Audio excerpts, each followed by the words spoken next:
भगवती देवी नमो वरदे। जय पाप विनाशिनी बहुफल दे। जय शुंभ निशुंभ कपाल धरे। प्रणमामि तु देवी नरार्ति हरे। जय भगवती दे नमो वरदे। जय पाप विनाशिनी बहुफल दे। जय शुंभ निशुंभ कपाल धरे। प्रणमामि तु देवी नरार्ति हरे। जय भगवती देवी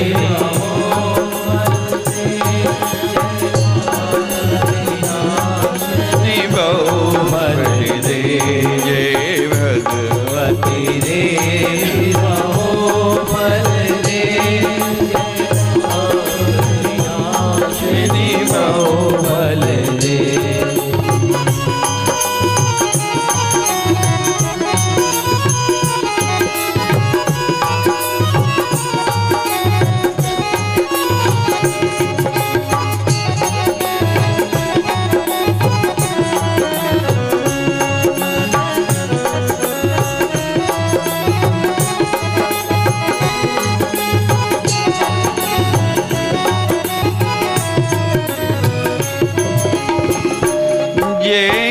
चंद्र दिवाकर नेत्र धरे। जय चंद्र दिवाकर नेत्र धरे। जय पावक भूषित वक्त्र वरे। जय पावक भूषित वक्त्र वरे। जय भैरव देहनि लीन परे। जय अंधक दैत्य विशेष करे। जय भगवती देवी नमो वरदे। जय पाप विनाशिनी बहुफल दे। जय भगवती देवी नमो वरदे। जय पाप विनाशिनी बहुफल दे। जय भगवती देवी नमो वरदे। जय पाप विनाशिनी बहुफल दे।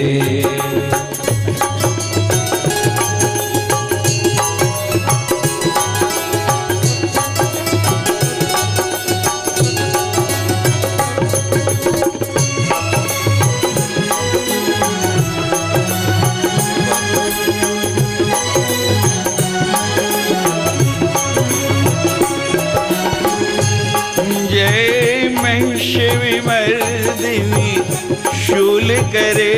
जय महेश मर्दिनी शूल करे। जय लोक समस्तक पाप हरे। जय लोक समस्तक पाप हरे। जय देवी पिता में विष्णु नदे। जय भास्कर शक्र शिरो नवती। जय भगवती देवी नमो वरदे। जय पाप विनाशिनी बहुफल दे।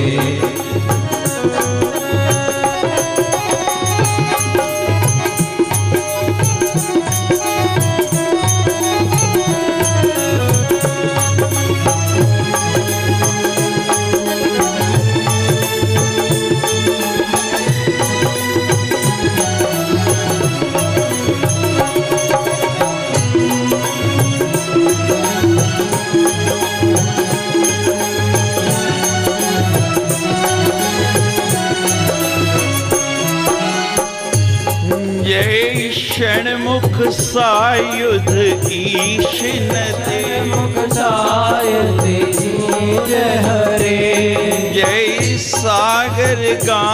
कामिनी शंभुनुते जय सागर कामिनी शंभुनुते जय दुख दरिद्र विनाश करे जय पुत्र कलत्र विवृद्धि करे जय भगवती देवी नमो वरदे जय पाप विनाशनी बहुबल दे जय भगवती देवी नमो वरदे जय पाप विनाशनी बहुफल दे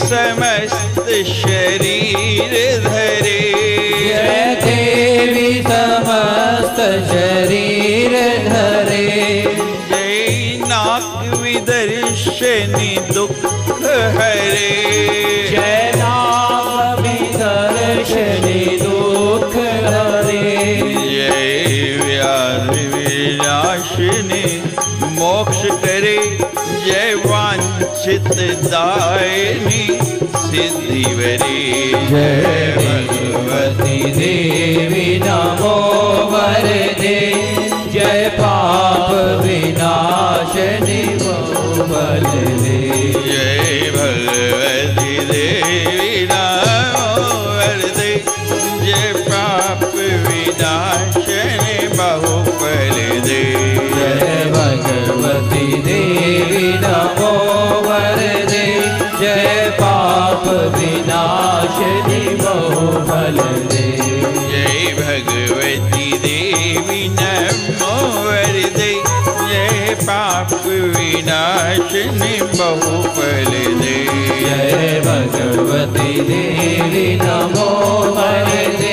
जय पाप विनाशनी बहुफल दे जय भगवती देवी नमो वरदे जय पाप विनाशनी बहुफल दे जय भगवती देवी नमो वरदे जय पाप विनाशनी बहुफल दे जय भगवती देवी नमो वरदे जय पाप विनाशनी बहुफल दे जय भगवती देवी नमो वरदे जय पाप विनाशनी बहुफल दे जय भगवती देवी नमो वरदे जय पाप विनाशनी बहुफल दे जय भगवती देवी नमो वरदे जय पाप विनाशनी बहुफल दे जय भगवती देवी नमो वरदे जय पाप विनाशिनी बहुफल दे जय जय श्री राम जय जय श्री राम जय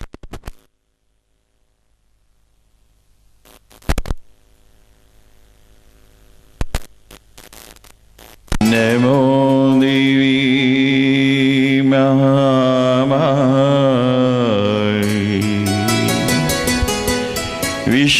विश्वोत्पत्ति करे शिवे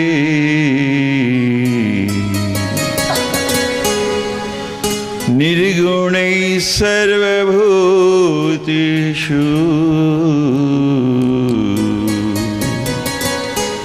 मातृशंकर कामदे त्वं भूमि सर्वभूतानां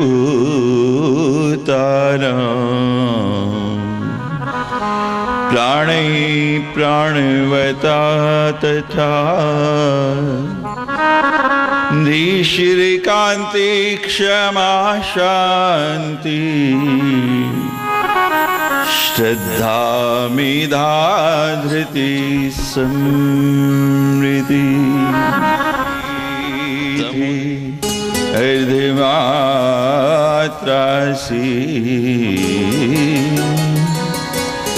गायत्री व्यहतिस्तथा जया च विजया धात्री लज्जा कीर्ति स्पृहादया समुद्गीते हृदयमात्रासी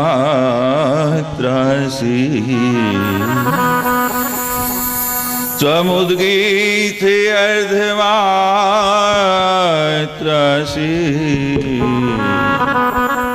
गायत्री वृहति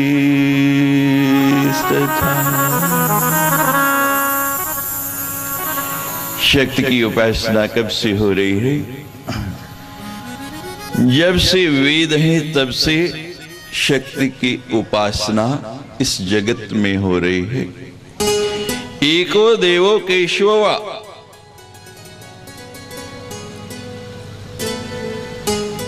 पराम्बा मां जगदम्बा भगवती की उपासना हर एक को करनी ही पड़ेगी। चाहे आप गणपत्य हैं, चाहे सौर हैं, चाहे शैव हैं और चाहे वैष्णव हैं, शाक्त तो आपको बनना ही पड़ेगा। हमारे यहाँ लिखा है कि जब तक आपका यज्ञोपवीत संस्कार नहीं होता है, जब तक आप गायत्री की दीक्षा नहीं ले लेते हैं, तब तक आप किसी भी मंत्र को जपने के अधिकारी नहीं हैं। और जब गायत्री की दीक्षा दी जाती है तो गायत्री कौन है? वेद माता ही, वो भी मां है। यानी शाक्त तो आपको बनना ही पड़ेगा, उसके बिना गुजारा है ही नहीं। हमारे यहाँ 3 प्रकार से शक्ति की उपासना की जाती है। शाक्त संप्रदाय में 3 रूपों में शक्ति की आराधना लोग करते हैं। जो वैष्णव हैं वो वैष्णव शक्ति को मानते हैं, जैसे भगवान विष्णु के साथ लक्ष्मी है, राम के साथ सीता है, कृष्ण के साथ राधा है। ये वैष्णवों की आराधिका देवियां हैं। जो शैव हैं वो किसकी उपासना करते हैं? गौरी उमा पार्वती के रूप में वो भी देवी की आराधना करते हैं। और तीसरा स्वतंत्र पराशक्ति के उपासक जो है वो अंबा के रूप में उनकी आराधना करते हैं। ऋग्वेद के 10वें मंडल में स्वतंत्र रूप से आभृण ऋषि की कन्या वाक देवी सूक्त की अनुसंधान करती है। जब देवी सूक्त का वर्णन आएगा तो आप सुनेंगे दुर्गा सप्तशती के अंदर 2 देवी सूक्त हैं, एक तंत्रोक्त और एक वेदोक्त।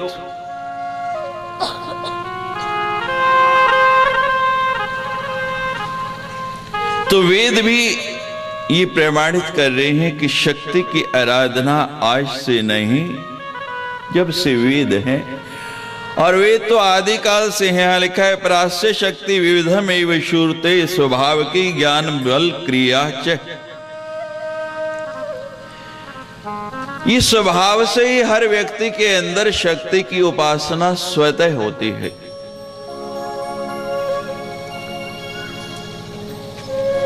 आप लोगों का बड़ा परम सौभाग्य है, वैष्णो देवी के उन पर्वतों से उतर के ये शक्ति आपके इस लोकेश नगर में आके विराजमान हो गई है।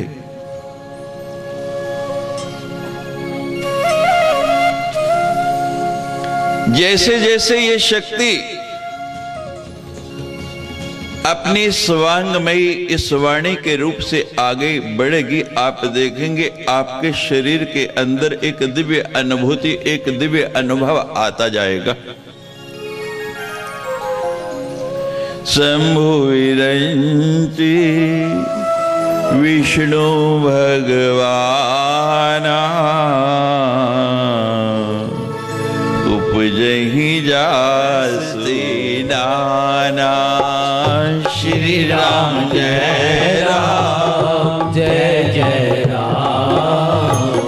श्री राम जय राम जय जय राम। शंभु विरंची विष्णु भगवाना उपजहि जासु हंस नाना। श्री राम जय राम जय जय राम।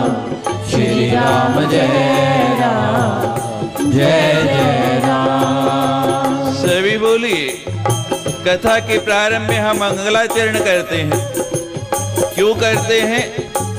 कि हमारी वृत्ति संसार से हटके यहाँ कथा में आ जाए। हम मंगलाचरण करें और आप बातें करें तो हम तो नैमिषारण्य में पहुंच जाएंगे, लेकिन आप नहीं पहुंचेंगे। और जब तक नैमिषारण्य में नहीं पहुंचेंगे, कथा जहां भी होती है वही स्थल नैमिषारण्य है। नैमिषारण्य क्या कि जहां इस मन की नेमी रुक जाए, ये मन का दौड़ता हुआ चक्र आके स्थिर हो जाए, वही नैमिषारण्य। तो जब हम मंगलाचरण करें, आप भी बातें नहीं किया करें, आप भी मंगलाचरण करें, आप भी अपने मन को यहाँ आके टिकाएं। श्री राम जय राम जय जय राम। श्री राम जय राम जय जय राम। श्री राम जय राम जय जय राम। श्री राम जय राम जय जय राम। तुलसीदास ने रामचरितमानस की रचना की है और रामचरितमानस में तुलसीदास जी लिख रहे हैं शंभु विरंची विष्णु भगवाना, कि शंभु ब्रह्मा और भगवान विष्णु उपजहि जासु अंशते नाना, के जिसके अंश से एक नहीं अनेक ब्रह्मा, एक विष्णु और अनेक शंकर पैदा हुए हैं। ऐसी ये शक्ति है। आगे आप सुनेंगे कि कैसे देवी जब अपना लोक दिखाती है तो तीनों को कितने कितने शंकर और ब्रह्मा दिखाती है। श्री राम जय राम जय जय राम। श्री राम जय राम जय जय राम। श्री राम जय राम जय जय राम। श्री राम जय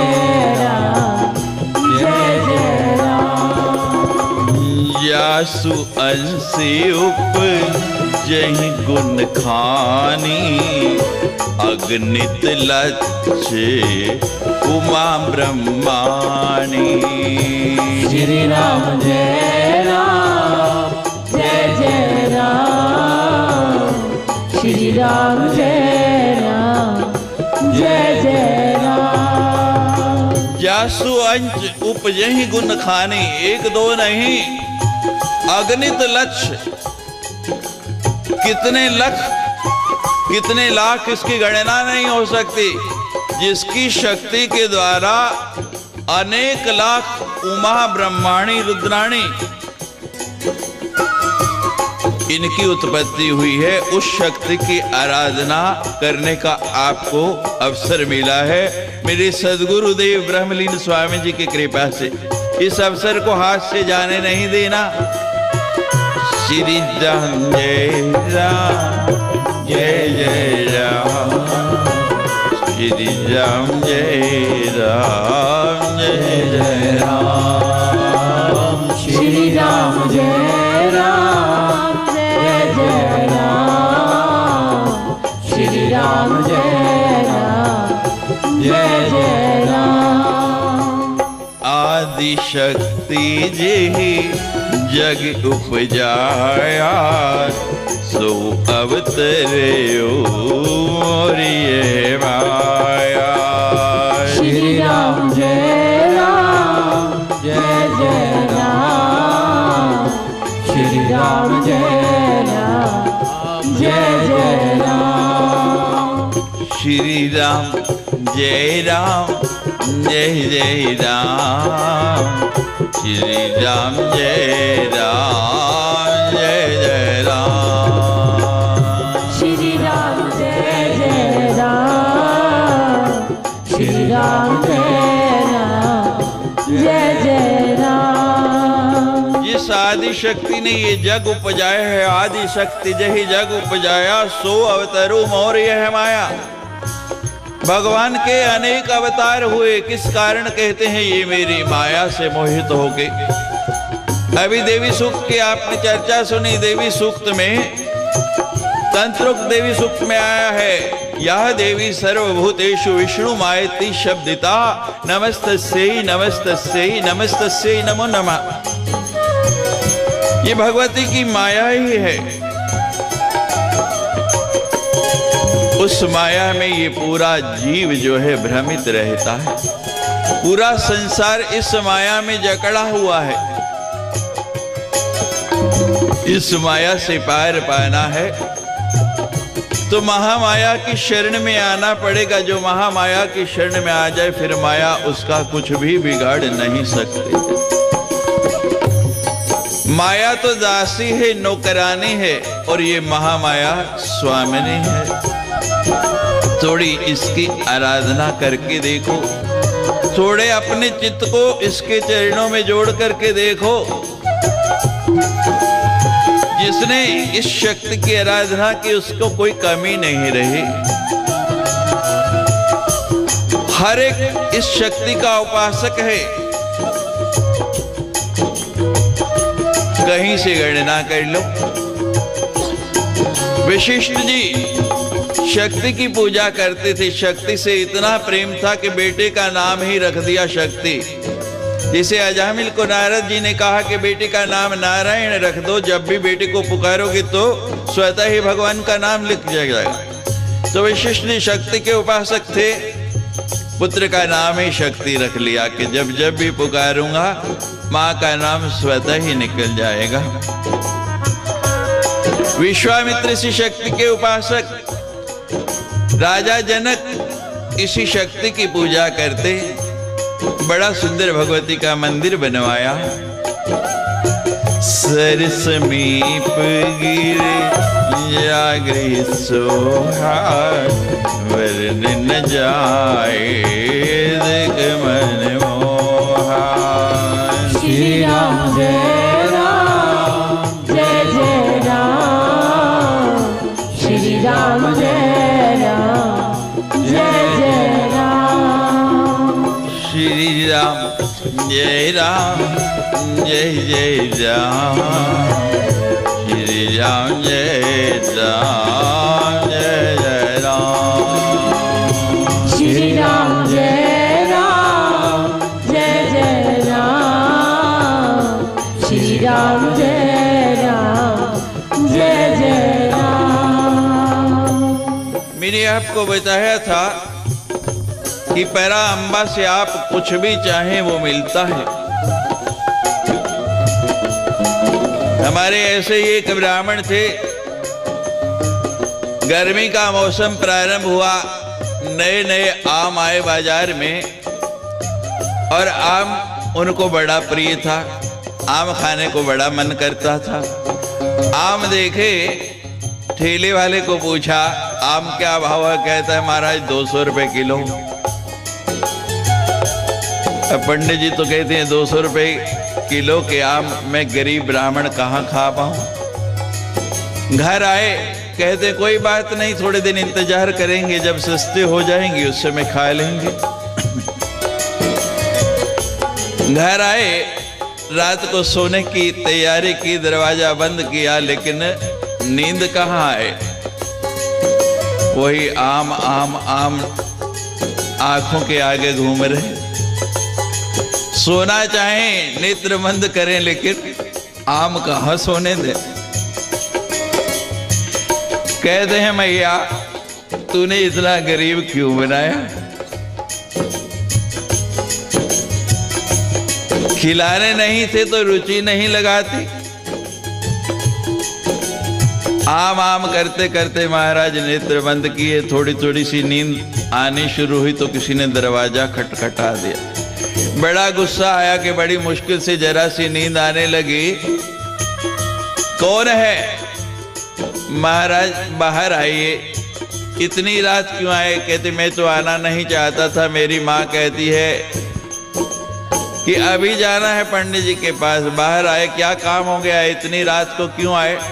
कहते महाराज माँ बाजार गई थी, आम नए नए दिखे तो माँ कहने लगी भाई नई वस्तु आई है, तुम लोग बाद में खाना, पहले ब्राह्मण को भोग लगा के आओ, ब्राह्मण को दे के आओ। मेरी माँ ने आपके लिए ये 2 आम भेजे हैं। पंडित जी ने आम देखे, कहते ये तेरी माँ ने नहीं, ये तो मेरी माँ ने भेजे हैं।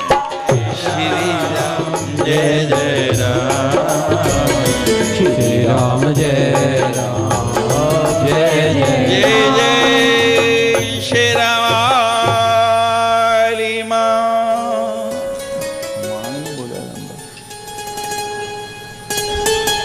आओ माँ भगवती स्वर की देवी सरस्वती से प्रार्थना करके आज की कथा में प्रवेश करेंगे। मेरे हृदय में विराजो महामाया, मेरे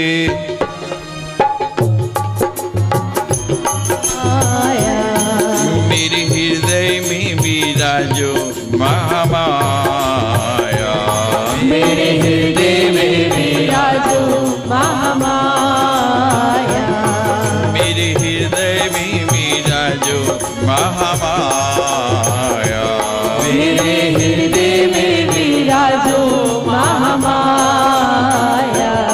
तूने कहाँ लगाई देर, तूने कहाँ लगाई देर, कोई ऐसी माया फेर, कोई ऐसी माया फेर, तूने कहाँ लगाई देर, कोई ऐसी माया फेर, मेरे मन का मिटे अंधेर महामाया, मेरे हृदय में विराजो महामाया, मेरे हृदय में विराजो महामाया।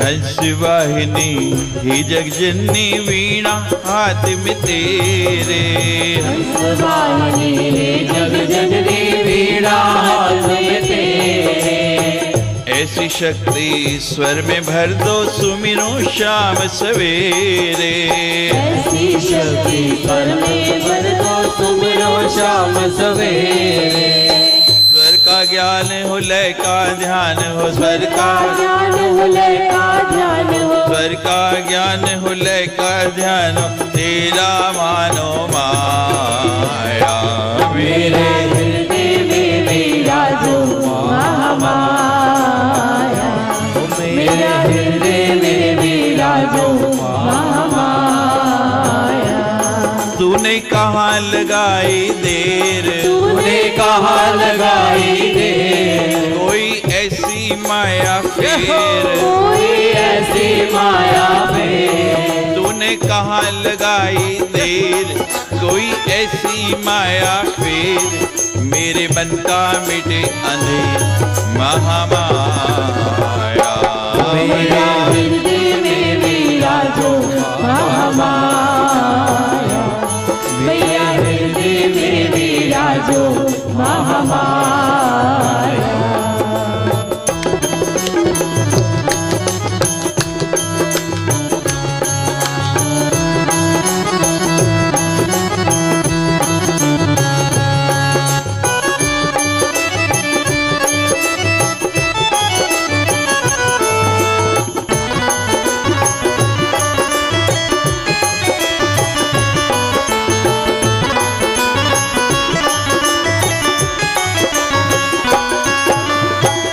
ज्ञान की पुस्तक हाथ में लेके सुमिरो शाम सवेरे। ज्ञान की पुस्तक हाथ में लेके सुमिरो शाम सवेरे। ज्ञान की पुस्तक हाथ में लेके धवल वस्त्र हो पहने। ज्ञान की पुस्तक हाथ में लेके धवल वस्त्र हो पहने।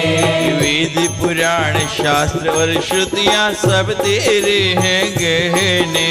वेद पुराण शास्त्र और श्रुतियाँ सब तेरे हैं गहने।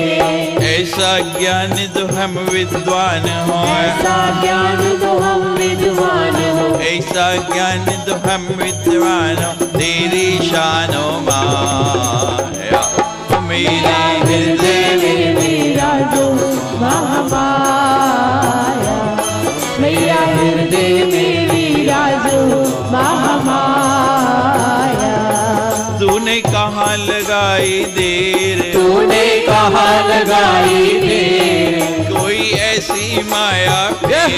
कोई ऐसी माया फेर। तूने कहाँ लगाई देर, कोई ऐसी माया फेर। मेरे मन का मिटे अंधेर महामाया। मैया हृदय में विराजो महामाया।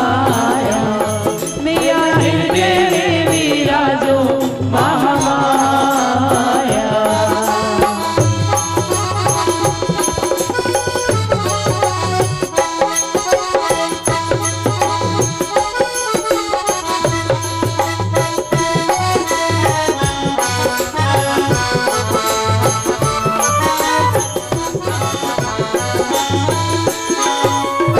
ज्ञान का अंजन अपने हाथ से आंख में भर दो मेरे। ज्ञान का अंजन अपने हाथ से आंख में भर दो मेरे। अपने सुमिरन सेवा सत्संग का मुझको वर दो। अपनी सेवा सुमिरन सत्संग का मुझको वर दे। हो जियारा मिटे अंधियारा, हो जियारा मिटे अंधियारा, हो जियारा मिटे अंधियारा। तेरा एक इशारा महामाया। मैया हृदय में विराजो महामाया। मैया हृदय में विराजो महामाया। मैया हृदय में विराजो महामाया। तूने कहाँ लगाई देर, तूने कहाँ लगाई देर, कोई ऐसी माया फेर। कोई ऐसी माया फेर। तूने कहाँ लगाई देर, कोई ऐसी माया फेर। मेरे मन का मिटे अंधेर महामाया। मैया हृदय में विराजो महामाया। मेरे हृदय में विराजो महामाया। मैया हृदय में विराजो महामाया। मैया हृदय में विराजो महामाया। मैया हृदय में विराजो महामाया। मैया हृदय में विराजो महामाया। मैया हृदय में विराजो महामाया। मैया हृदय में विराजो महामाया। तूने कहाँ लगाई देर, तूने कहाँ लगाई देर, कोई ऐसी मैया है। कोई ऐसी माया फेर। मेरे मन का मिटे अंधेर महामाया। मैया हृदय में विराजो महामाया। मैया हृदय में विराजो महामाया। मैया हृदय में विराजो महामाया। मैया हृदय में विराजो महामाया।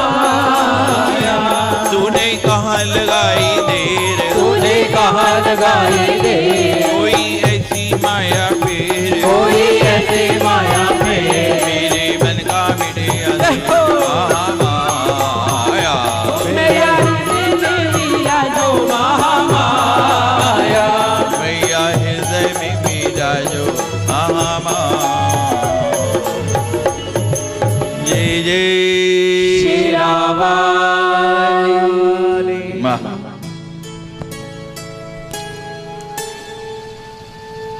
माँ सरस्वती विद्या की देवी,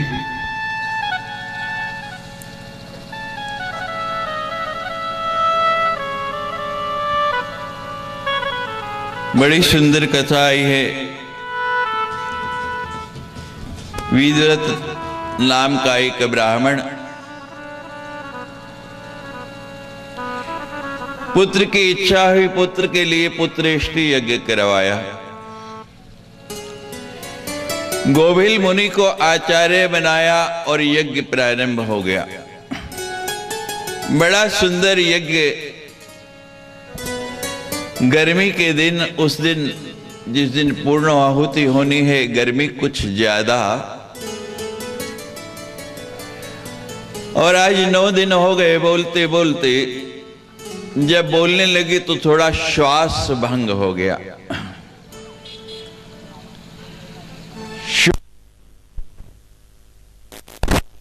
हुआ तो देवव्रत कहने लगे,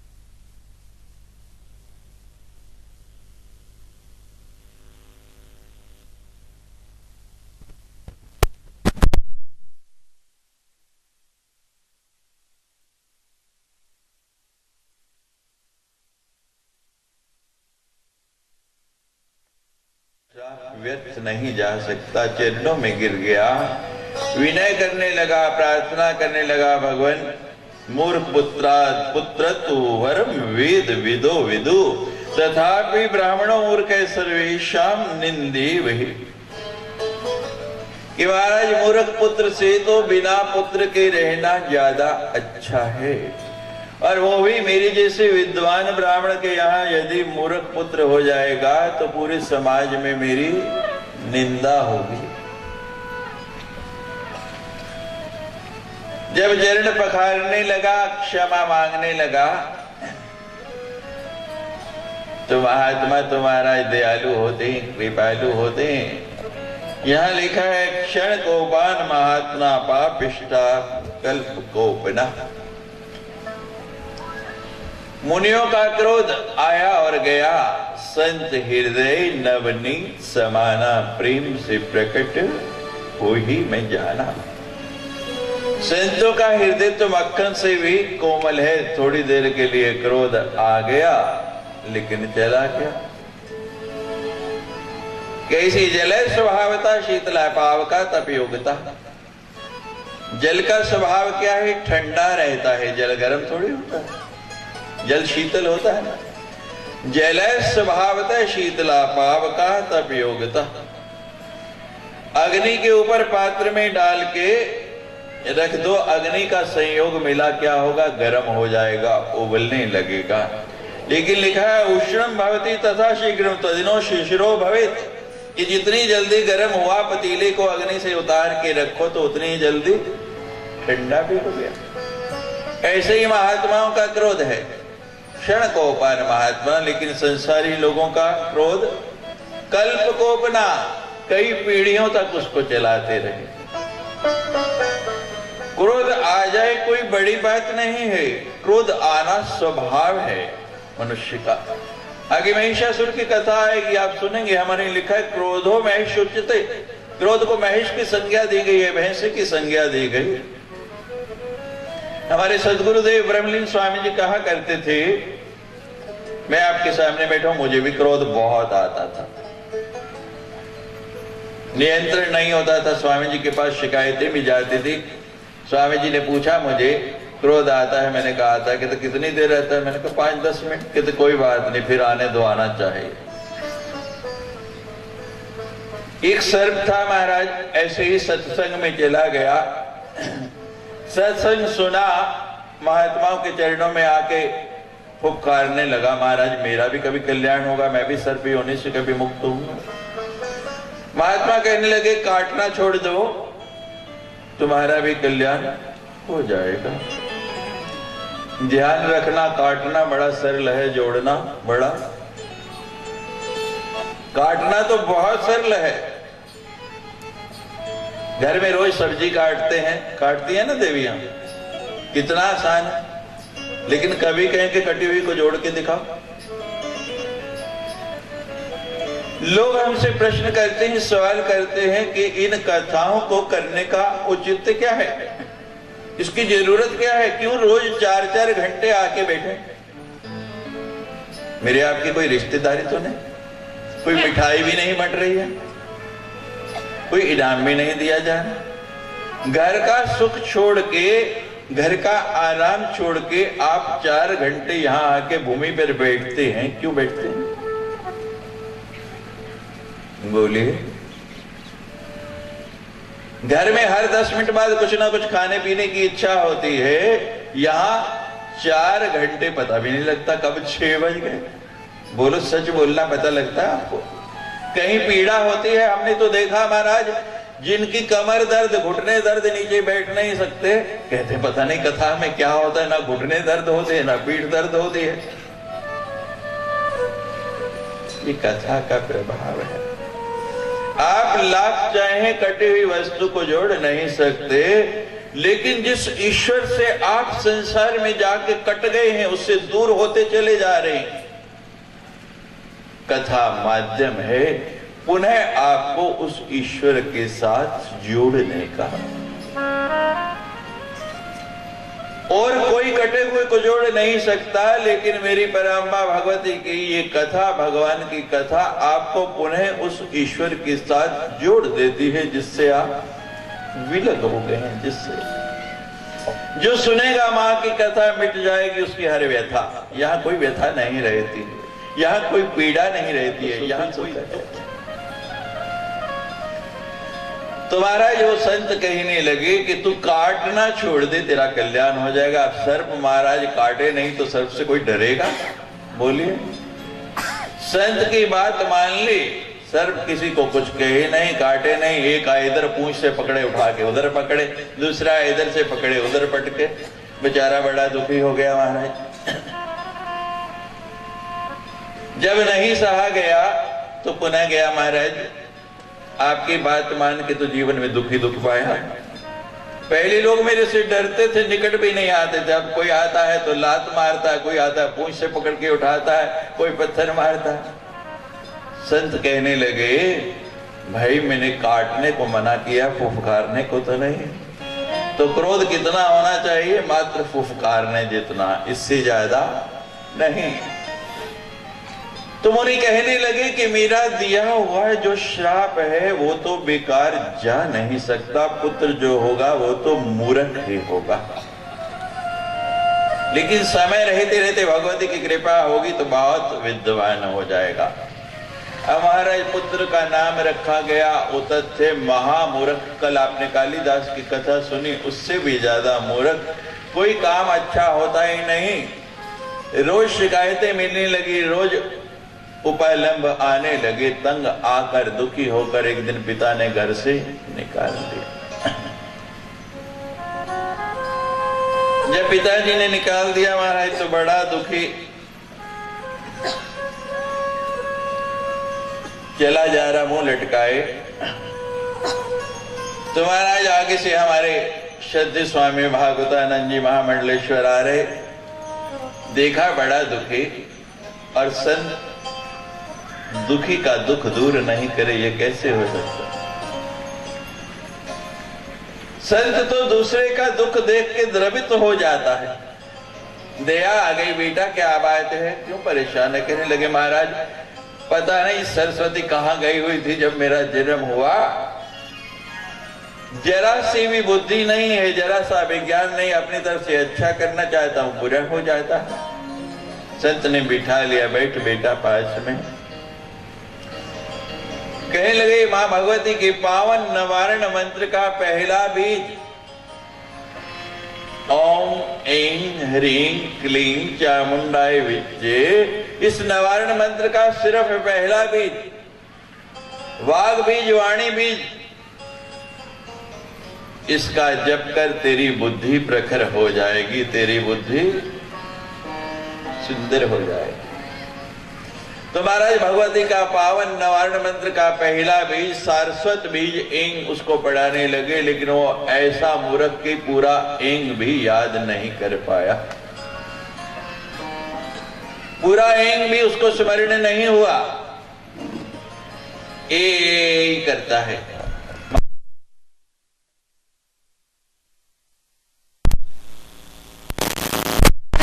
जपति जग जाना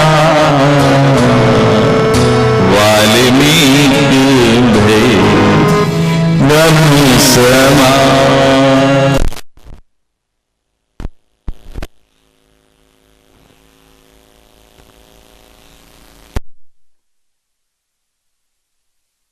बोलते हैं, बोलिए क्या बोलते हैं?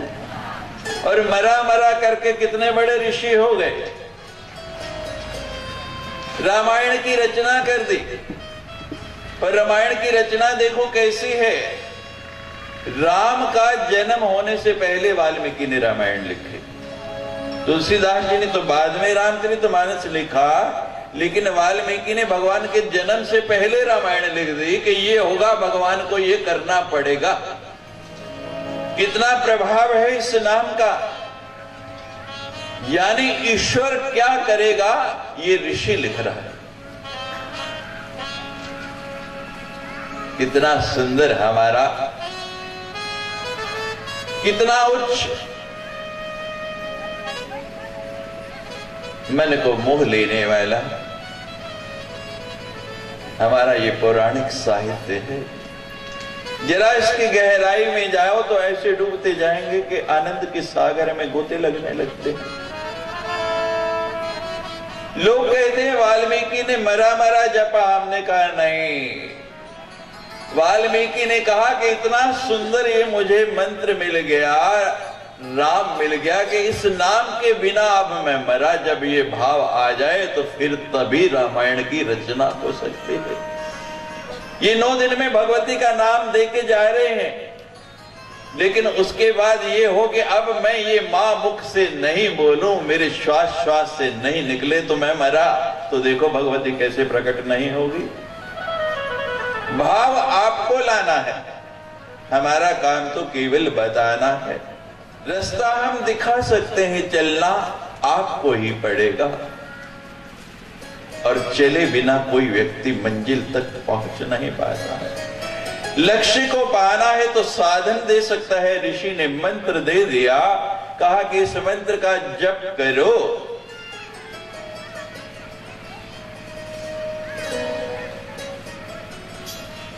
कहने लगे महाराज ठीक है करूंगा। महाराज कहने लगे करेंगे वो ठीक है, लेकिन मंत्र दिया है गुरु दक्षिणा, दक्षिणा के बिना कोई भी कार्य सही नहीं।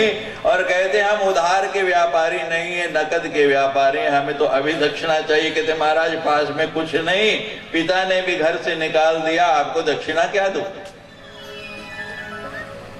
सावधान रहना, 9वें दिन हम भी आपसे दक्षिणा मांगेंगे, हम भी उधार के व्यापारी नहीं। देंगे ना? बोलिए लोकेश नगर वालों, देंगे ना दक्षिणा?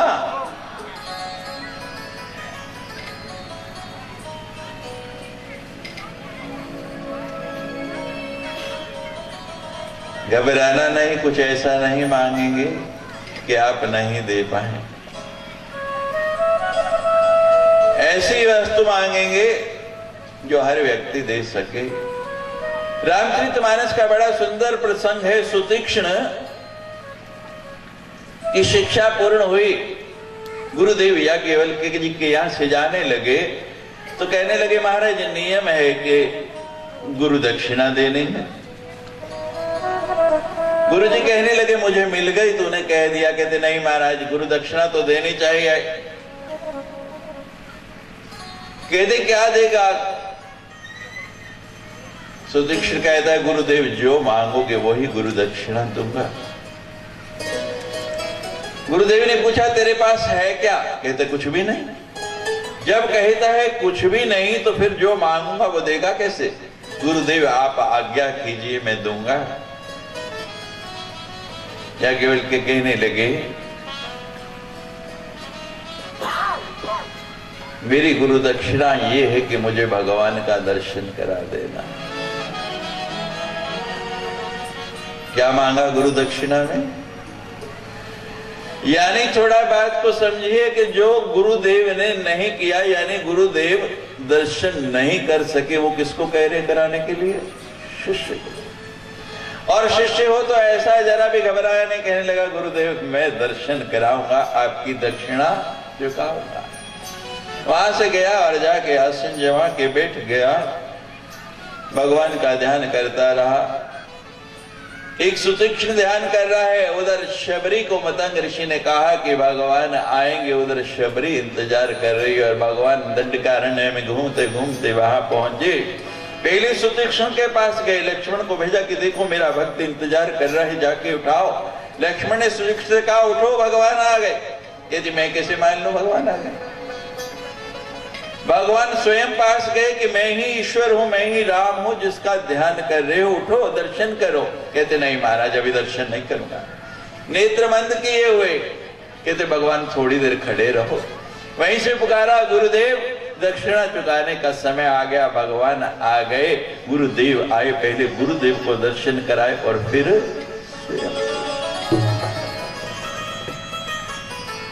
हमारी नई नई दीक्षा हुई।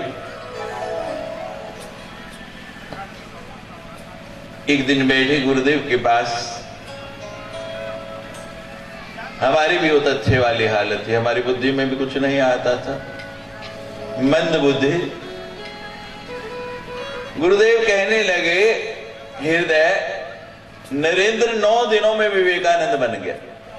विवेकानंद का पहला नाम नरेंद्र था कि नरेंद्र 9 दिनों में विवेकानंद बन गया, तू कब बनेगा? बात लग गई। गुरुदेव आपकी जिस दिन कृपा होगी, ये मेरी सदगुरु की कृपा है। मैं तो मूक था, मेरे मुख से तो शब्द भी नहीं निकलता था।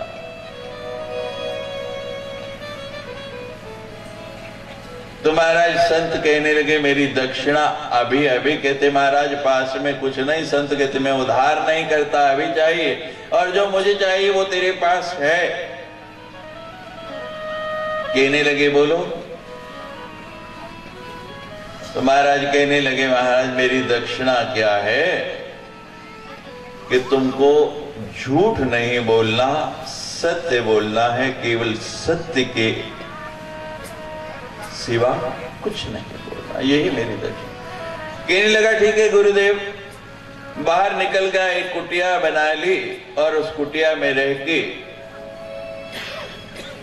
मां भगवती का वो पावन मंत्र शुद्ध ही बोलता जाता है, ए करता जाता है, लेकिन झूठ नहीं बोलता, सत्य बोलना। उतथ्य से बदल के नाम हो गया सत्यव्रत। धीरे धीरे धीरे धीरे समय गुजरता गया। एक दिन घटना घट गई।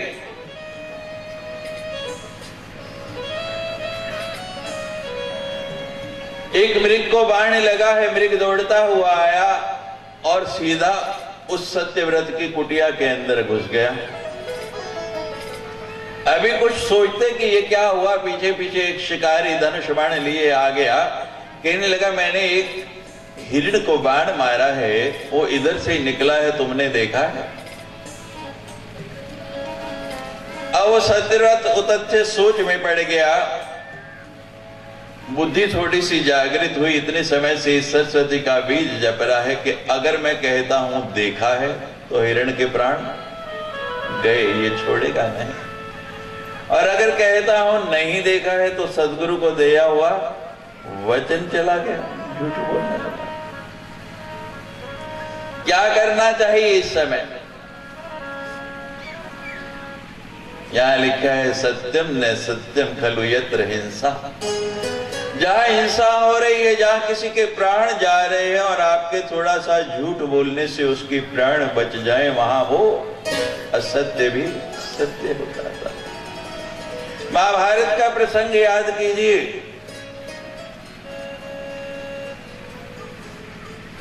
दुर्योधन ने अपने सब योद्धाओं की सभा बुलाई और कहने लगा, हमारे पक्ष के बड़े बड़े योद्धा मारे जा रहे हैं प्रतिदिन, लेकिन शत्रु पक्ष का एक भी पांडव आज तक मरा नहीं। मुझे लगता है आप लोग ठीक से युद्ध नहीं कर रहे। द्रोण को क्रोध आ गया। उसी समय प्रतिज्ञा कर ली कि कल का सूर्योदय तो अर्जुन देखेगा, लेकिन सूर्यास्त नहीं देखेगा। द्रोण की प्रतिज्ञा। बड़ी चिंता हुई, भगवान घबराए, क्या करूं, रात्रि का समय हुआ। पांडवों की सभा बुलाई, युधिष्ठिर से कहने लगे, सुना आज द्रोण ने क्या कहा? कहते हाँ महाराज सुना। कहते कल आपको थोड़ा झूठ बोलना पड़ेगा, नहीं तो अर्जुन के प्राण नहीं बचेंगे। वो कहते एक अर्जुन नहीं, नकुल सहदेव भीम सारे के सारे मारे जाएं, लेकिन मैं झूठ नहीं बोलूंगा। धर्मराज युधिष्ठिर कहते हैं धर्म के अंश है कि मैं सत्य ही बोलूंगा, झूठ नहीं। अब भगवान सोचते हैं बड़ी मुश्किल है, युधिष्ठिर नहीं कहेंगे तो अर्जुन के प्राण नहीं बचेंगे। विचार किया, कहने लगे चलो झूठ नहीं बोलना, थोड़ी हेरा फेरी करते हैं। भगवान भी क्या क्या कराते हैं। भगवान कहते हैं ऐसे युधिष्ठिर, कौरवों की सेना में एक हाथी है, हम उसको मार डालेंगे और बोलेंगे अश्वत्थामा हतो नरो वा कुंजरो। तुमको ये कहना कि अश्वत्थामा मारा गया, लेकिन हाथी है या द्रोण का पुत्र है ये मुझे पता नहीं। युधिष्ठिर कहते हैं हाँ महाराज ये तो झूठ नहीं हुआ, ये तो मैं बोल दूंगा। भगवान कहते हैं बस मेरा काम हो गया। अब दूसरे दिन यश क्षेत्र में उस हाथी को मार डाला गया और भगवान ने युधिष्ठिर को इशारा किया, बोलो। युधिष्ठिर ने बोलना शुरू किया, अश्वत्थामा हतो। भगवान ने बड़ा सुंदर सुनने दिया। जब अगली लाइन बोलने लगे, नरो वा कुंजरो, बाजे बजवा दिए। द्रोण ने सुना ही नहीं, धनुष बाण नीचे रख दिया कि पुत्र मारा गया और अर्जुन के प्राण बच गए। तो जहां किसी के प्राण जाते वहां इतने समय से भगवती की आराधना कर रहे हैं, वाणी और बुद्धि प्रखर हुई। उस शिकारी से कहने लगे, या ब्रुवे सा न पश्यति, या पश्यति सा न ब्रुवे, अहो व्याघ्र स्वकार्यार्थे कि प्रयच्छसि पुनः पुनः। यह व्याघ्र या पश्यति सा न ब्रुवे, जो देखती है वो बोलती नहीं। देखती कौन है? बोलिए आंख। जो देखती है वो बोलती नहीं। या ब्रुवे सा न पश्यति, और जो बोलती है उसने देखा नहीं।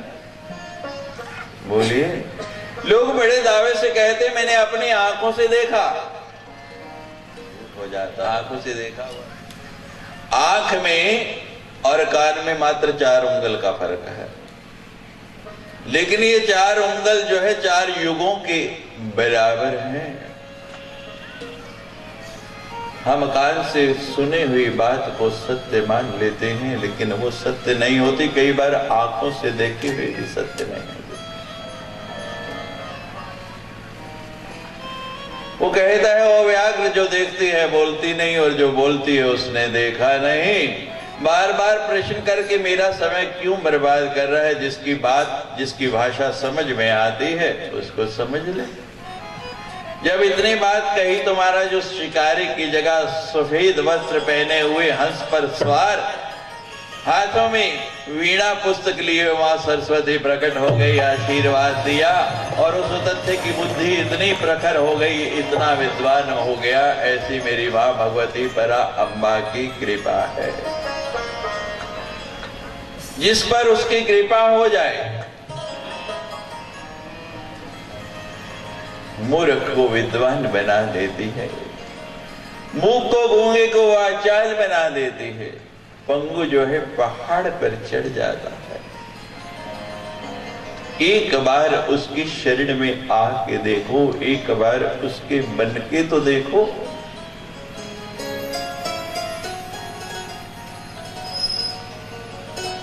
मेरी बात का ध्यान रखना,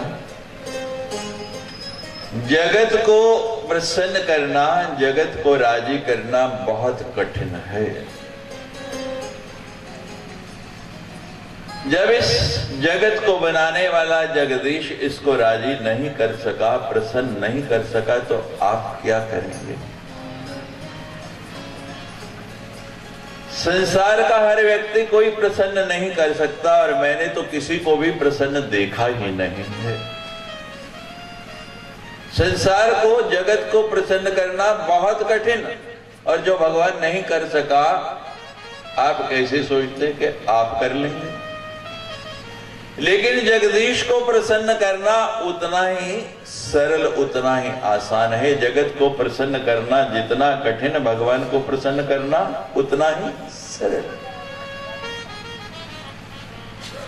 और जिसपे भगवान राजी हो जाए, फिर संसार अपने आप होगा या नहीं? जितने चरण लोगों के छूते हो, जितनी खुशामद लोगों की करते हो, उतनी परा अम्बा जगदम्बा की कर लो ना। जा पर कृपा राम की हुई, ता पर कृपा करे सब। एक बार उसके बन के देखो आप। संसार को बहुत बना लिया आपने अपना, लेकिन कोई अपना हुआ नहीं। एक बार उससे प्रीति करके देखो, एक बार उससे मोह करके देखो, फिर देखो चारों युगों में ये शक्ति है। सतयुग में स्वतंत्र रूप से ये शक्ति है। त्रेता में राम के साथ आई, द्वापर में कृष्ण के साथ आई, और कली है तो प्रत्यक्ष लिखा है, कलो प्रत्यक्ष चंडिका। इस कलयुग में तो केवल शक्ति की प्रधानता है। इस संसार में सबसे अधिक, सबसे शक्तिशाली कौन सा देश माना जाता है?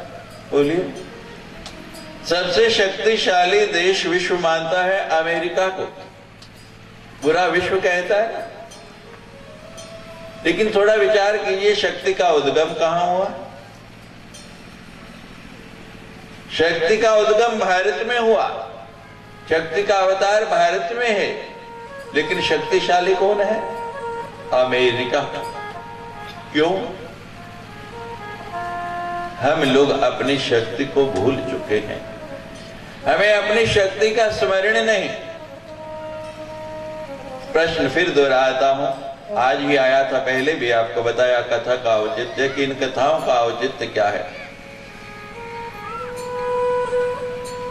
किष्किंधा कांड के अंतिम चौपाई याद कीजिए। कहे रीछपति सुन हनुमान आकाश प्रसाद रहो, बलवान आपड़ तनय बल पवन समाना, बुद्धि विवेक ज्ञान निधाना, कौन सो काज कठिन जग माई, जो नहीं होए तात तुम पाही, राम काज लग तब अवतारा, सुनते भयो पर्वताकारा। एक एक बानर अपनी अपनी शक्ति बखान कर रहा है कि मैं इतनी दूर जा सकता हूं, लेकिन हनुमान जी चुप करके बैठे हैं। जामवंत ने जब स्मरण कराया, याद कराया कि हनुमान जी आप चुप क्यों बैठे हैं, तो एकदम से सुनते ही भयो पर्वताकारा, एकदम। और फिर पूछा नहीं क्या करना, सीधी छलांग लगा दी। हम सबके अंदर वो शक्ति है, लेकिन हम अपनी शक्ति को भूले बैठे हैं। और हमने ये कार्य पढ़ा है कि गांव गांव जाके, नगर नगर जाके लोगों को बताएंगे कि हमारे अंदर कितनी शक्ति है। वो शक्ति तो हमारे अंदर प्रवाहित होती है, हमारे देश में उसका उद्गम है। और जब भारत का हर व्यक्ति अपनी शक्ति को पहचान जाएगा, सब भेदभाव भुला के संगठित हो जाएगा, एक हो जाएगा, तो एक अमेरिका तो क्या, पूरा विश्व आपके चरण पकड़ेगा। भारत सर्वोपरि शक्ति होगी। अपने अंदर सोई हुई शक्ति को जागृत कर लो, इसको जगा लो, इसे पहचान लो। एक बार ये शक्ति जागृत हो गई, फिर देखो कितना आनंद आता है। जो बड़ी सुंदर कथा आई है,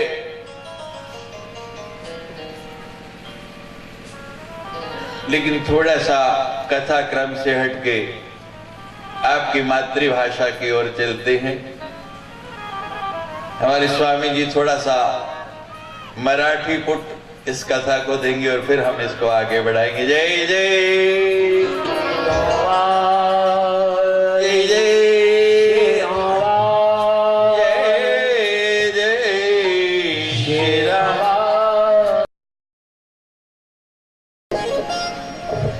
राजा राम राम राम सीता राम राम राम राम राम राम राम राजा राम राम राम सीता राम राम राम राजा राम राम राम सीता राम राम राम राजा राम राम राम सीता राम राम राम राजा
राजा राम राम राम सीता राम राम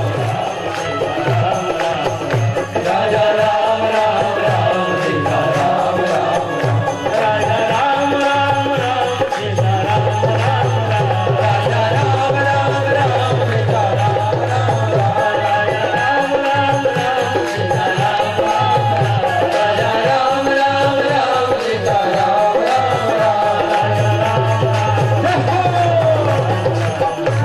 राजा राम राम राम सीता राम राम राजा राम राम राम सीता राम राम राजा राम राम राम सीता राम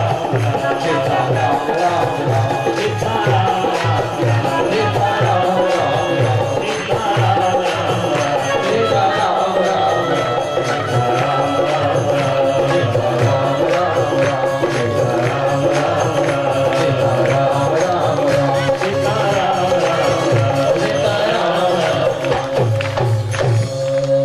जय जय। आवाज जरा भी नहीं। जय जय जय जय। वाह। दीव सभा लगी है। दीव सभा में आके राजा महाविष्णु बैठे।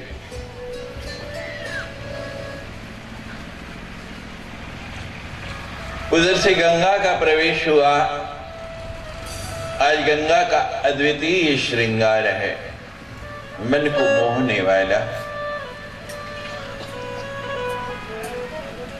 अद्वितीय श्रृंगार। और गंगा जी ने जो वस्त्र पहने वो भी थोड़े झीने पतले वस्त्र। वायु आई और गंगा जी का पल्लू उड़ गया। महाविष्णु की दृष्टि पड़ी, ऐसा लावण्यमयी रूप, ऐसा श्रृंगार, दृष्टि वहीं टिक गई। महाविष्णु भी बड़े सुंदर थे। उधर गंगा की दृष्टि पड़ी, गंगा की दृष्टि भी वहीं। नजर ने नजर से मुलाकात कर ली, लब हिले भी नहीं और बात कर ली। देखते ही देखते इशारा हो गया और बिना कुछ बोले मैं बोलो तुम्हारा हो गया। हुआ या नहीं अभी? बोलिए लोकेश नगर वालों। हैं? नहीं अभी नहीं, अभी बाकी हैं। कितने दिन? अभी तो 6 दिन और हैं। ब्रह्मा जी की दृष्टि पड़ी, दोनों एक दूसरे को ऐसे देख रहे। ब्रह्मा जी ने श्राप दे दिया कि तुमने देवलोक का नियम भंग किया है, ये मृत्यु लोक में चलता है, देवलोक में नहीं, तुम्हें मृत्यु लोक जाना पड़ेगा।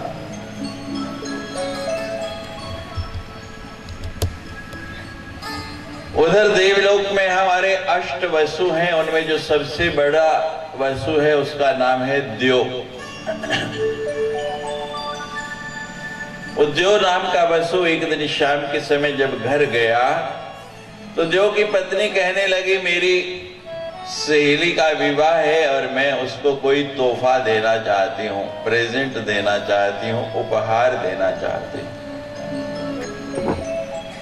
आपके यहाँ जलगांव में भी रिवाज होगा, किसी के विवाह में जाना हो तो कुछ ना कुछ देना पड़ता है, लेके जाते हैं। तो जो कहने लगा कि मैंने कब मना किया भाई, हमारे यहाँ किस वस्तु की कमी है, जो तेरी इच्छा दे दे। कहने लगी लेकिन नहीं, मेरी फास्ट फ्रेंड है, पक्की सहेली है, मैं जरा बड़ा तोहफा देना चाहती। जो कहते आज तक रोका और रोक के मुसीबत थोड़ी मोल लेने, देवियों को मना करके सारे हथियार इनके पास, साम दाम दंड भेद, और सबसे बड़ा ब्रह्मास्त्र है। जब कोई अस्त्र नहीं चलता तो फिर और उसके आगे तो महाराज हमने बड़े बड़े बली, बड़े बड़े ताकतवर दुखते देखे।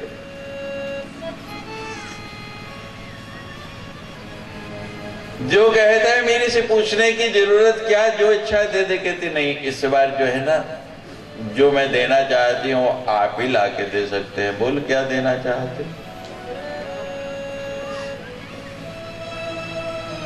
कहने लगे मैंने सुना है वशिष्ठ के पास एक गाय है नंदिनी, और उस गाय का जो दूध पीता है ना वो युवा ही बना रहता है, बूढ़ा नहीं होता। और मेरी इच्छा है कि मैं वो गाय अपनी सहेली को दूं, वो बूढ़ी होगी नहीं, सदा जवान होगी, और जब जब आईना देखेगी ना तो मुझे कहेगी कितना बढ़िया तोहफा दिया मेरी सहेली ने। वो माता जी आईने का नाम सुन के बड़ी खुश हो रही है, मेरे सामने बैठी। तो माता जी मुझे एक कथा याद आ गई। मेला लगा था गांव में और सब मेले में जा रही, तो वो बुढ़िया कहने लगी मुझे भी ले चलो। तो जो युवा लड़कियां थी कहने लगी चल मैया ले चलते हैं। क्या खरीदेगी? कि ये गांव में ही जाके बताऊंगी मेले में। अब मेले में जब पहुंच गई तो पूछा क्या लेना चाहती है? वो बुढ़िया मैया कहती है जब जवान थी ना आईना खरीदा था टूट गया, अब देखने को नहीं है, इच्छा करती है कि श्रृंगार करो लेकिन आईना है नहीं, तो चलो मैं आईना लूंगी। और लड़कियों ने उसको आईने वाली दुकान पे बिठा दिया और स्वयं घूमने लग पड़ी। अब बुढ़िया ने आईने वाले को कहा कोई सुंदर सा आईना दिखाना। उसने दिखाया, पूछा कितने का है? वो कहने लगे माता जी 10 रुपए का। लूट मच गई है, 10 रुपए का आईना। कोई सस्ता करो। उसने कहा माता जी 8 रुपए का मेरा आया, 8 रुपए में दे दूंगा। मोल भाव करते करते माता जी कहती है मैं 4 आने का लेके गई थी, तू इतने पैसे मांगता है? दुकानदार कहता है माता जी कब ले गई थी? कहते हैं 40 साल पहले। वो कहते 40 साल वाला भाव कहाँ मिलेगा? दुकानदार भी कहते आज पता नहीं सवेरे सवेरे किसका मुंह देख के दुकान पे आया, पहला ग्राहक है उसे खाली नहीं भेजूं। कहते ठीक है भैया 4 आने ही दे ले। माता जी ने महाराज 4 आने निकाले, 4 आने निकाल के दिए बटुए से और आईना लिया। कहते दिखा पहले एक बार मुंह तो देख लूं। अब इतने सालों से मुंह देखा नहीं महाराज, मुंह देखा तो झुर्रियां पड़ी हुई, पहले वाला चेहरा नहीं। कहते हैं ये तो 10 पैसे का भी आईना नहीं दे रहा है? वो आईने में मैं इतनी सुंदर दिखती थी, इसमें तो कैसे दिख रही? शरीर बदल जाएगा, सब कुछ बदल जाएगा आपका, क्या नहीं बदलेगा? एक ईश्वर से किया हुआ जो प्रेम है, सत्संग में बिताया हुआ जो क्षण है, वो बदलने वाला नहीं। सुंदरकांड में लिख दिया है तात स्वर्ग अपवर्ग सुख धरे तुलाए कंग तूल निताही सकल मिले जो सुख लव सत्संग। एक घड़ी का सत्संग है, स्वर्ग अपवर्ग का सुख भी उसके सामने बेकार है। जीवन में अगर आपके काम आना है तो मात्र यही। अब वो जो कहता है पता है तुझे कि एक बार विश्वामित्र उसी नंदिनी को चुरा के ले गए और अपने तप के बल से उस नंदिनी ने कितनी बड़ी सेना उत्पन्न कर दी, और विश्वामित्र को भी कहना पड़ा कि एक तपस्वी के बल के सामने क्षत्रिय के बल को भी धिक्कार है। जो कल घटना सुनाई वो शुरू हो गया। पत्नी ने कोप भवन में, जब तक नंदिनी नहीं आएगी खाना पीना बंद। अब मरता क्या ना करता महाराज शाम को गया, भाइयों को साथ गया और वो नंदिनी को चुरा के ले आया। वशिष्ठ जी ने जब गाय दूहने का समय हुआ देखा गाय नहीं है, कहां गई? ध्यान लगाया, गाय तो वसु चुरा के ले गए। श्राप दे दिया कि जिसने गाय चुराई है उसको मृत्यु लोक में जाना पड़ेगा, देवलोक छोड़ना। जब श्राप का पता लगा तो वसु बड़े दुखी हुए, महाराज जाके क्षमा मांगने लगे, याचना करने लगे। निज परताप द्रवे नवनीता। अपने तप से ही संत पिघल जाते हैं। दया आ गई, कहने लगा महाराज मेरा श्राप तो व्यर्थ नहीं जाएगा, जन्म तो लेना पड़ेगा, मृत्यु में, मृत्यु लोक में जाना पड़ेगा, लेकिन ये जो 7 जिन्होंने चोरी में साथ दिया है, इनकी तो जन्म लेते ही मुक्ति हो जाएगी। और ये 8वां जिसने पत्नी के कहने में आके चोरी की है, इसको बहुत समय तक मृत्यु लोक में रहना पड़ेगा।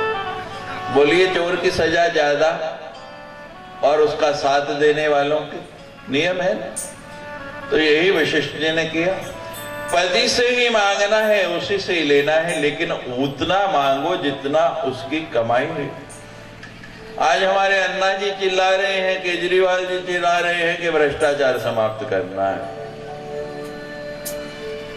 नए नए बिल ला रहे हैं, नए नए साधन अपना रहे हैं, कोई जरूरत नहीं।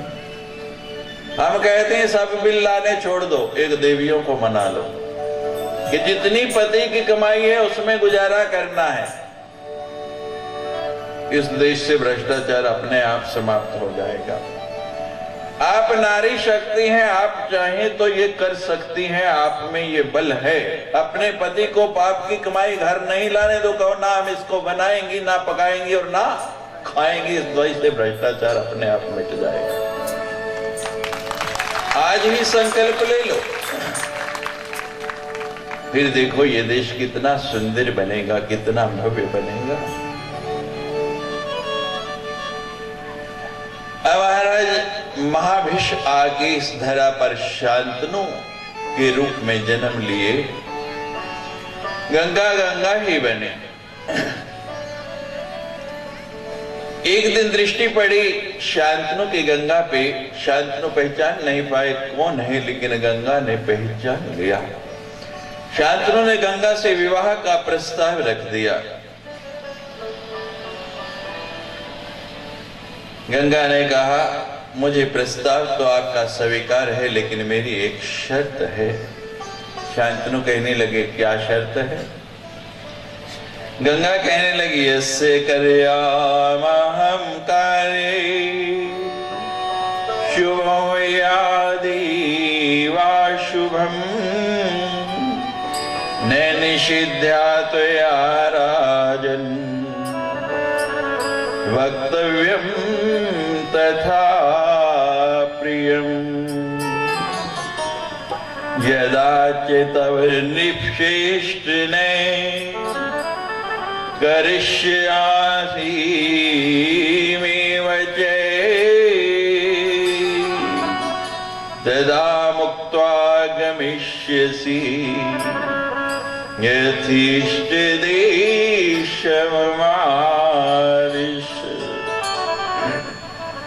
गंगा कहने लगी राजन शांतनु, मैं तुम्हारे से विवाह के लिए तैयार हूं, लेकिन मैं कोई भी कार्य करूं, अच्छा हो बुरा हो, शुभ हो या अशुभ हो, तुम मुझे रोकोगे नहीं, टोकोगे नहीं। और जिस दिन तुमने रोका या टोका, उसी दिन मैं तुम्हें छोड़ के अपने देश यथेष्टम देश मारिश वापस चले जाओगे। अनुबंध हो गया। शांतनु ने स्वीकार कर लिया, दोनों का विवाह हो गया। पहला पुत्र हुआ। गंगा पैदा होते ही उस पुत्र को ले गई और नदी के जल में डुबो के मार डाला। एक एक करके 7 पुत्र हुए। 7 पुत्रों को नदी में डुबो के मारा। बड़ा दुख होता है, बड़ी पीड़ा होती है शांतनु को, लेकिन वचन है, बोल सकते नहीं, कुछ कह सकते नहीं। ये वही 7 वसु थे जिन्होंने चोरी में साथ दिया। जन्म लेते ही मुक्ति होनी थी, मुक्त हो गए। 8वां पुत्र हुआ। गंगा ने लिया और जब डुबोने के लिए ले जाने लगी, आज धैर्य जवाब दे गया शांतनु का। पर नियंत्रण नहीं रख पाए, कहने लगे गंगा तू मां है या डायन है? हमने तो सुना है कि पुत्रो जाए तो क्वचिदपि कुमाता न भवति, लेकिन तू कैसी मां है कि पैदा होते ही पुत्रों को माने जाएंगे। गंगा कहते राजन बस आगे एक शब्द भी नहीं बोलना। मेरी शर्त यही थी, मेरा और तुम्हारा संबंध विच्छेद। राजन तुम भूल गए, मैं भूली नहीं। तुम महाभिष्ट थे, मैं गंगा थे। श्रापवश हमें यहां आना पड़ा क्योंकि हमने ब्रह्मा जी की सभा में वहां का नियम भंग किया। यहां लिखा है पुष्पम दृष्ट्वा फलम दृष्ट्वा न दृष्ट्वा स्त्री नाम यौवनम। ये पुष्प है, फूल है, फल है, देखने की वस्तु है, देखो, लेकिन नगन स्त्री को कभी दृष्टि मत डालो। क्यों? पुष्पम दृष्ट्वा फलम दृष्ट्वा न दृष्ट्वा स्त्री नाम यौवनम न नगनाम स्त्री अमिक्षतो पुरुषो वा कदाचनम। और नग्न स्त्री की ओर तो पुरुष को कभी दृष्टि नहीं डालनी चाहिए, क्योंकि स्त्री क्या है? साक्षात अग्नि है और पुरुष घी का भरा हुआ घड़ा है। जब घी और अग्नि का संयोग होगा तो परिणाम क्या होगा? अग्नि भड़केगी। गंगा कहने लगी कि मां के सिवा संतान का कोई नहीं होता। ये बालक अभी छोटा है, राजन मैं इसे लेके जा रही हूं।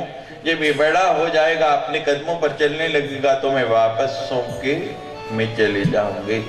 गंगा पुत्र को ले गई। शांतनु का मन नहीं लगता, रोज नदी किनारे आते हैं। एक दिन क्या देखते कि एक बड़ा सुंदर युवा बालक बाण चला रहा है और बाण चला चला के नदी के ऊपर पुल बांध दिया।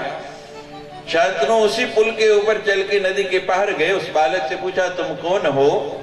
इतने दक्ष, इतना सुंदर धनुर्विद्या तुमने कहां से सीखी? इतने में गंगा सामने आ गई। कहने लगी शांतनु ये और कोई नहीं, तुम्हारा ही पुत्र है। वायदे के अनुसार ये पुत्र मैं तुम्हें सौंप रही हूं। मेरा कार्य समाप्त। और गंगा देवलोक को चली गई। उस पुत्र का नाम पड़ा देवव्रत। गंगा अपने लोक वापस। शांतनु का मन गंगा के बिना लगता नहीं। उधर एक घटना और घट गई,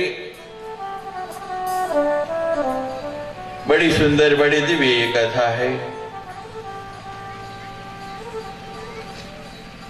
एकदा तीर्थ यात्राया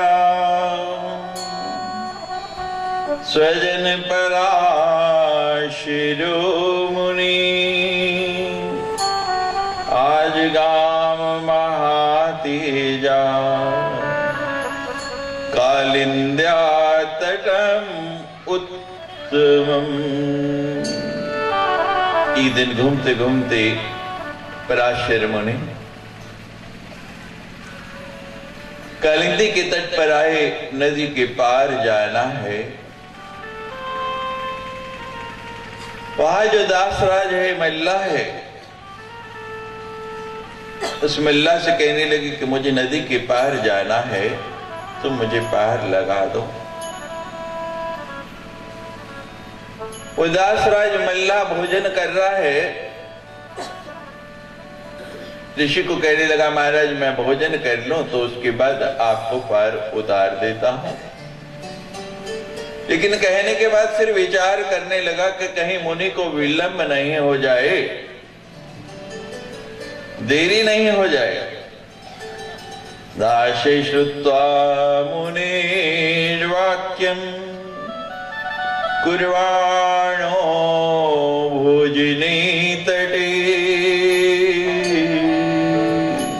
वाच्तां सुतां बालं मतस्य गन्धामनोरिमम्।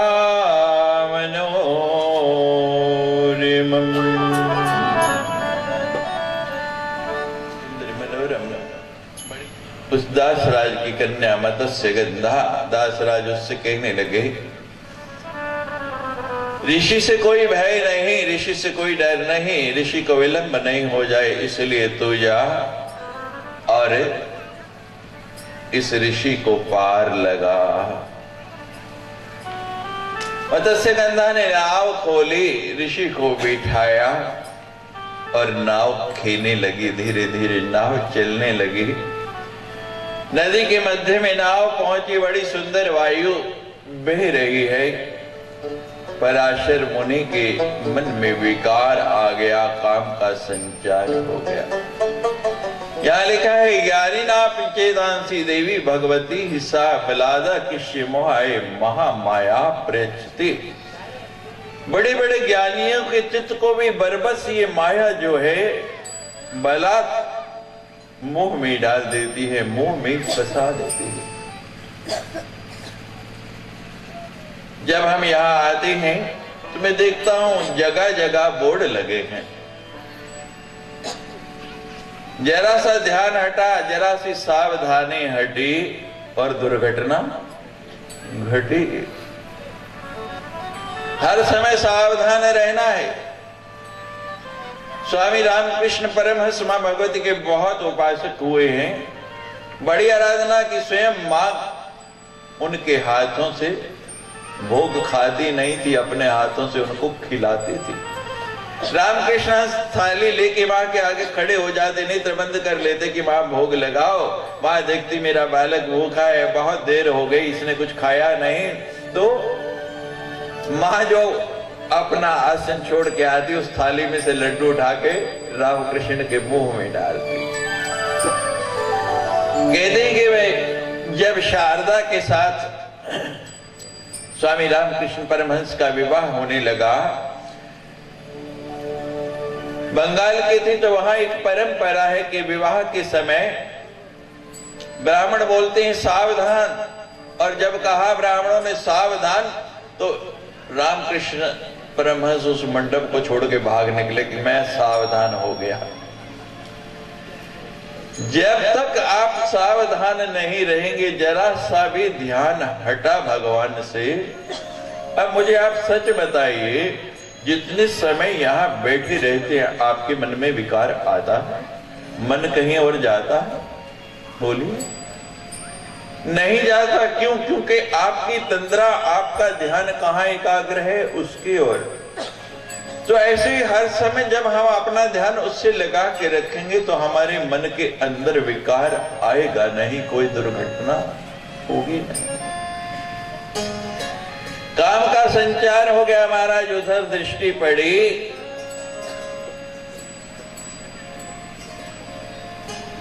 हर समय भगवती को स्मरण रखना। जब पराशर जैसे मुनि के मन में विकार आ सकता है तो आपके मन में क्यों नहीं आ सकता? मत्स्यगंधा नाव खेती जा रही है और पराशर मुनि की दृष्टि उसकी ओर टिकी है। गंगा